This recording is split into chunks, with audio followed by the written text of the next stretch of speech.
Fala pessoal, tudo bem? Meu nome é Túlio. No vídeo de hoje eu vou comentar um pouquinho sobre o BETRA, um fundo de terras agrícolas, e quero destacar aqui com vocês alguns pontos do relatório gerencial, dentre eles uma análise muito interessante que o gestor trouxe para a gente do crédito rural.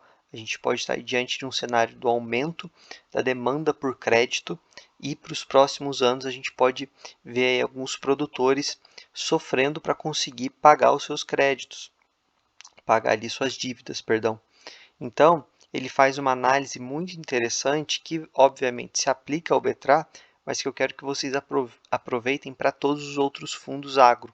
Tá? Além disso, vou comentar aqui mais alguns pontos de atenção que a gente tem que ter no fundo, em especial quanto a uma de suas fazendas. Então, vamos lá.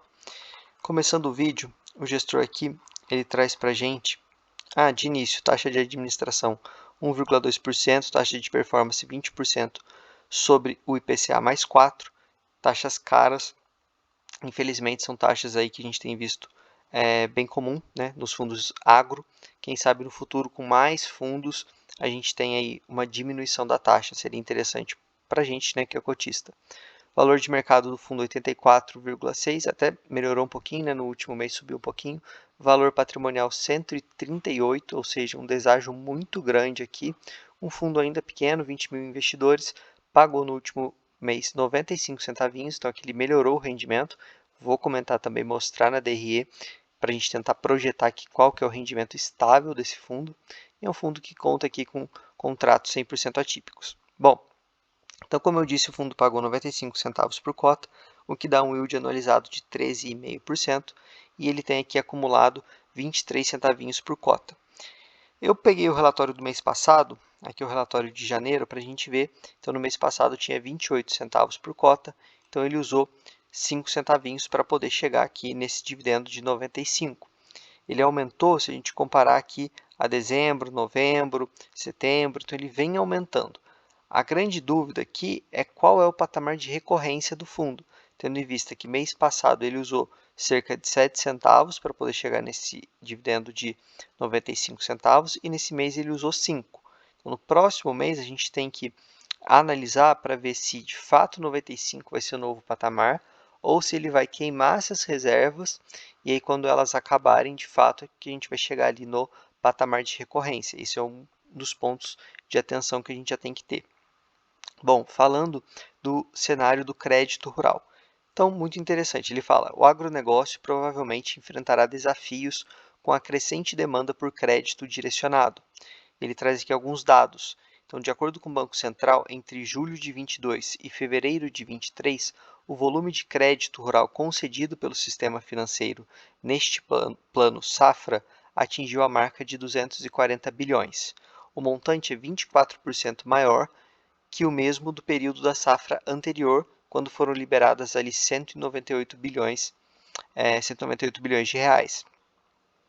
Ele coloca o seguinte, que os limites de crédito rural oriundos do sistema financeiro e ou do crédito mercantil não têm acompanhado o ritmo de aumento da produção e dos custos. De fato, isso é um cenário que a gente tem observado já há alguns meses. O Plano Safra ali, através dos bancos, obviamente que ele libera muito crédito.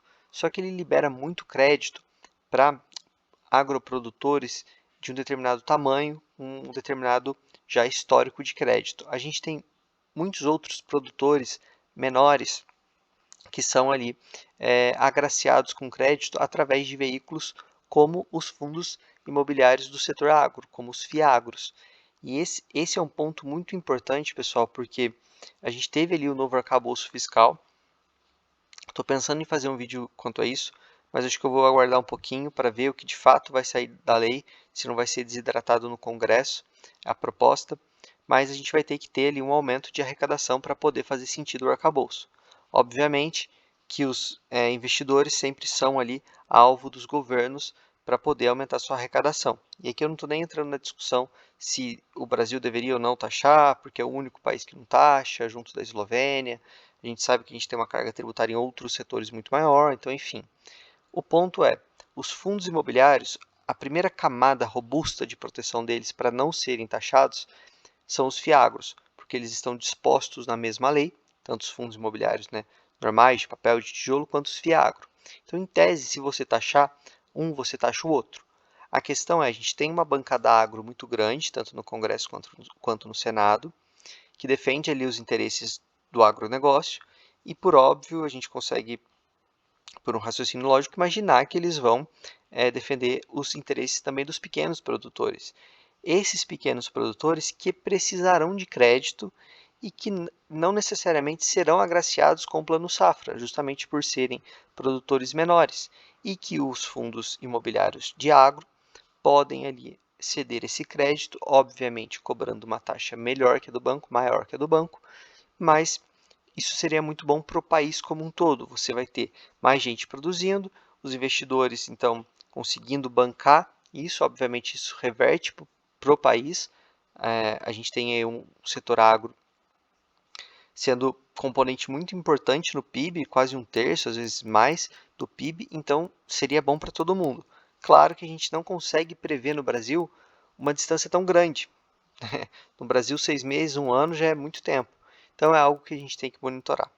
Pessoal, se vocês estiverem gostando desse tipo de análise, em que eu junto a análise do fundo imobiliário com um pouco de setor macro, tentando trazer pro produto aqui que a gente está analisando, no caso o Betra, deixa o like, que eu vou tentar trazer mais esse conteúdo para vocês.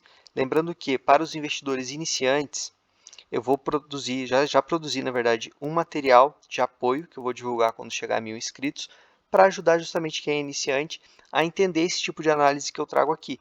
Então, com esse material, vocês vão ter uma base melhor e aí vão conseguir aproveitar melhor os meus vídeos para fazer melhores investimentos. Tá? Lembrando que eu não faço aqui nenhuma orientação de investimento, nenhuma recomendação. Simplesmente aqui eu quero ajudar você nos seus estudos. Então, continuando. O gestor traz que é fundamental que as instituições financeiras e os agentes do mercado sejam sensíveis às demandas do setor e busquem soluções que atendam às necessidades dos produtores. Além disso, é importante que os próprios produtores estejam atentos às oportunidades de financiamento e busquem se capacitar para acessar esses recursos de forma mais eficiente. Então, basicamente, ele conclui aqui o raciocínio que eu tive com vocês. As instituições talvez tenham que flexibilizar um pouco mais. Os produtores, por outro lado, eles vão tomar mais conhecimento com o passar do tempo que existem outras fontes, né, que podem ali emprestar dinheiro para ceder esse crédito para o agroprodutor, e aí a gente vai tendo um FIAGRO crescendo. Aliás, esse é um setor que tem muito potencial na Bolsa justamente por isso. Por o banco não conseguir dar crédito para todo mundo, você tem uma fatia gorda precisando de crédito e você tem investidor que está sendo bem remunerado por isso, ávido por mais veículos e disposto a dar mais dinheiro para esse setor de FIAGRO, então é um setor com muito potencial. Aqui ele coloca alguns detalhes sobre as safras, tanto de soja quanto de milho. Está falando que tem alguns problemas. Eu já trouxe muitos vídeos sobre a safra em si, gosto muito dos relatórios da RISA nesse ponto. E ele coloca aqui o seguinte, que a gestora tem se antecipado a esse potencial cenário mais desafiador e, portanto, intensificando o acompanhamento das condições financeiras e de liquidez dos produtores, que são parte do portfólio. Vale reforçar que a gestora possui estrutura e capilaridade para, se necessário, atuar junto ao produtor na criação de soluções alternativas para a construção de liquidez da produção, de forma a manter o fluxo de pagamentos para o fundo constante. Então aqui ele já está sinalizando que podem haver produtores que no curto prazo, médio prazo, sofram um pouco mais, principalmente ali pensando em 23, 24 já, mas que a gestora está próxima para evitar problemas. Então aqui, para quem é cotista do fundo, é um ponto de atenção. Nos próximos relatórios, a gente tem que lembrar disso para poder ver o que está acontecendo e ir acompanhando. Tem mais um ponto aqui que eu quero destacar com vocês.